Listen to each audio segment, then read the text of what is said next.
Bienvenue sur Africa 24 dans cette nouvelle édition du 12-15. Au sommaire de l'actualité, 4 mois après le coup d'État avorté en Guinée-Bissau, la communauté économique des États de l'Afrique de l'Ouest y déploie une force de stabilisation. Pour faire face aux pénuries énergétiques, le Mozambique ambitionne de construire une centrale hydroélectrique dans la province de Tété. Mais avant, il faut rassembler les fonds. Le montant du projet s'élève à 4,5 milliards de dollars. La crise de liquidité aggrave la détresse des Soudanais. Après l'électricité et le domaine alimentaire, la crise économique a désormais des répercussions dans l'approvisionnement en eau. À Omdurman, de l'autre côté du Nil Blanc, l'approvisionnement est à l'arrêt depuis des semaines. Mais tout d'abord, l'actualité au Burundi, où le Congrès national pour la liberté est parvenu à obtenir l'autorisation de constituer officiellement un groupe parlementaire. Voilà 2 mois qu'un bras de fer était engagé entre le principal parti d'opposition et le président de l'Assemblée nationale. En avril, le CNL d'Agathon Rwasa avait été sommé de formaliser son existence et pour accentuer la pression, il y a quelques jours, le CNL a décidé de boycotter la plénière consacrée à l'adoption du budget général de l'État. Un jour plus tard, à la suite de ce mouvement, l'Assemblée nationale a fini par céder. Dans une lettre adressée à la trentaine de députés de la formation, il reconnaît leur groupe parlementaire. Déthié Fall et Mame Diarra Fam restent en détention. Le procès du mandataire national de la coalition Yewwi Askanui et de la députée de la coalition Wallu Sénégal, arrêtée le 17 juin lors d'une manifestation de l'opposition, est reporté au 27 juin au Sénégal. Un report en raison du grand nombre de manifestants qui doivent être jugés. Il y en a plus de 80, indiquent les avocats de la défense. Les 2 députés doivent comparaître pour attroupement non armé, rassemblement illicite et dégradation de biens d'autrui. Déploiement par la CEDEAO d'une force de stabilisation en Guinée-Bissau, une opération de maintien de la paix qui n'est pas la première dans ce pays, mais celle-ci est déployée 4 mois après la tentative de coup d'État. Le chef de l'État, Umaro Sissoko Embalo, y a échappé de justesse. Et après le trouble provoqué et la crainte d'une nouvelle déstabilisation, surtout dans un contexte régional marqué par les coups d'État à répétition ces dernières années, cette force est chargée de protéger les édifices publics et leurs dirigeants. Joël Ballot. Depuis le 20 juin 2022, le service sécuritaire de la Guinée-Bissau s'est renforcé avec le déploiement de la mission d'appui à la stabilisation. Cette force sécuritaire de la communauté économique des États de l'Afrique de l'Ouest, CEDEAO, se compose de quelques 631 hommes venus du Nigeria, du Sénégal, de la Côte d'Ivoire et du Ghana pour une durée estimée à 1 an renouvelable. La CEDEAO envoie cette mission dans un délai très court. Il faut rendre hommage aux chefs d'État et de gouvernement qui ont montré non seulement leur sympathie particulière pour le peuple guinéen, mais aussi leur détermination à faire régner la paix et la sécurité dans l'espace CEDEAO. L'urgence du déploiement de cette force militaire fait suite à la résurgence des coups d'État dans la sous-région, notamment celui de février 2022 en Guinée-Bissau. Cette mission militaire de la CEDEAO vient en appui aux forces locales dans la mise en place d'un processus de paix fiable et durable. La CEDEAO n'est pas sa première présence militaire dans ce pays. Donc on peut déjà comprendre que l'arrivée des troupes de la CEDEAO rentre dans le cadre d'un processus de stabilisation et de consolidation des acquis démocratiques en vue de protéger essentiellement le président Umaro Sissoko et l'ensemble des institutions bissau-guinéennes en tant que telles. La difficulté dans une telle force d'interposition pour un pays qui est fracturé par des inégalités sociales et des conflits communautaires, ça serait de pouvoir maintenant attirer l'unanimité et le consensus dans le cadre des opérations de maintien de la paix. Pour rappel, la CEDEAO n'en est pas à sa première opération de maintien de la paix en Guinée-Bissau. Elle avait déployé une force pour la stabilité et la sécurité après le coup d'État d'avril 2012. Cette force, chargée de protéger les chefs d'institutions et les édifices publics, avait permis de garantir la stabilité du pays pendant 8 ans. Dans l'actualité également, le nouveau bureau du Conseil national du patronat du Bénin a été installé ce mardi à Cotonou, réélu fin mai à la tête de l'instance. Eustache Kotingan a prêté serment. Voyez ce reportage entre correspondants au Bénin, Lefti Ounouf. Eustache Kotingan assure désormais la présidence de l'organisation patronale du Bénin.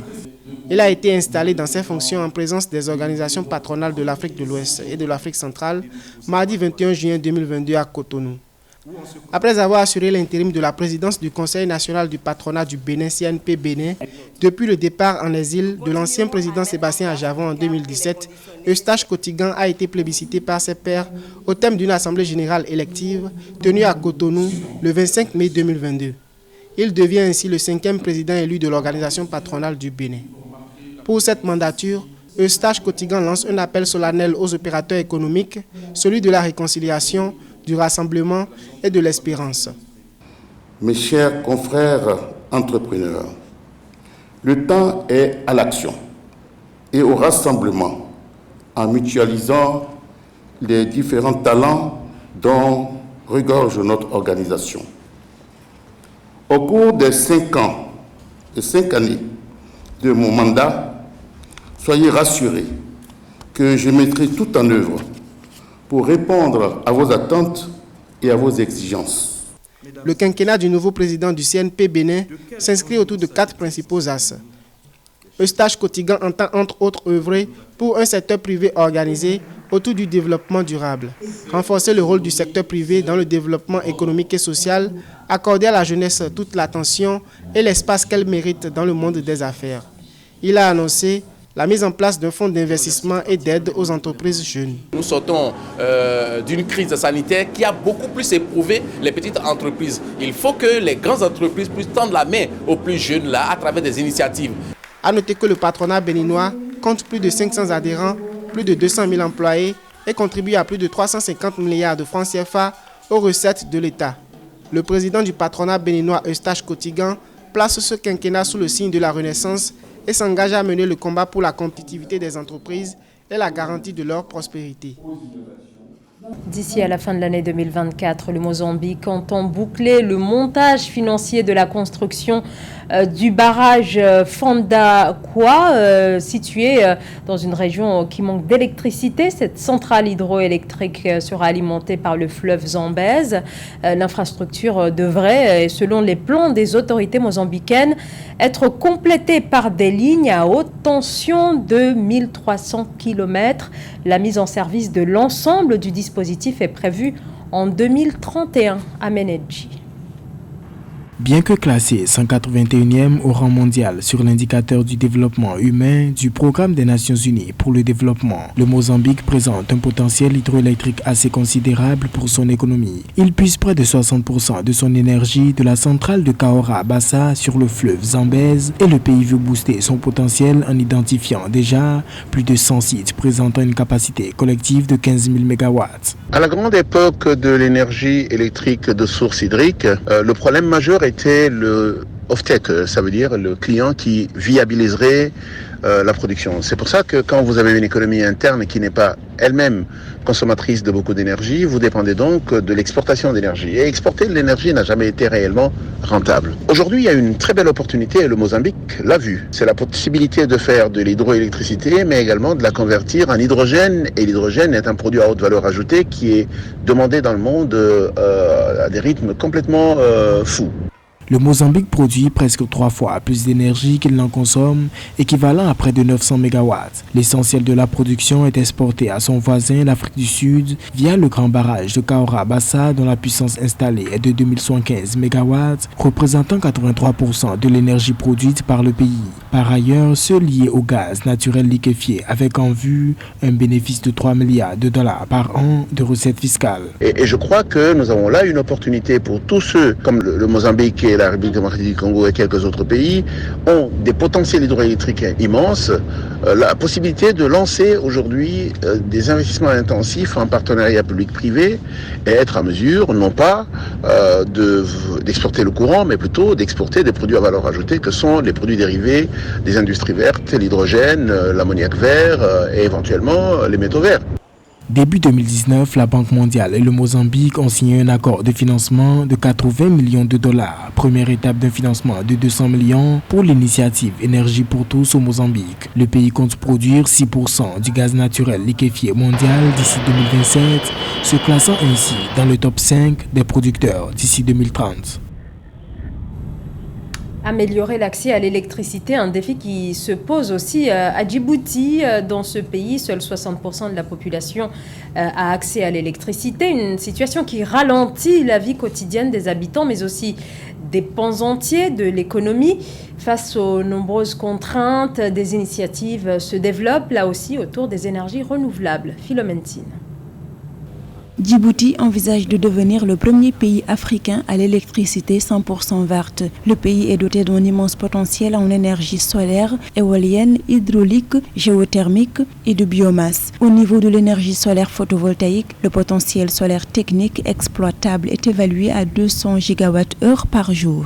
L'initiative de Djibouti de s'engager dans le mix énergétique pour avoir une source d'énergie 100% verte est un programme très ambitieux.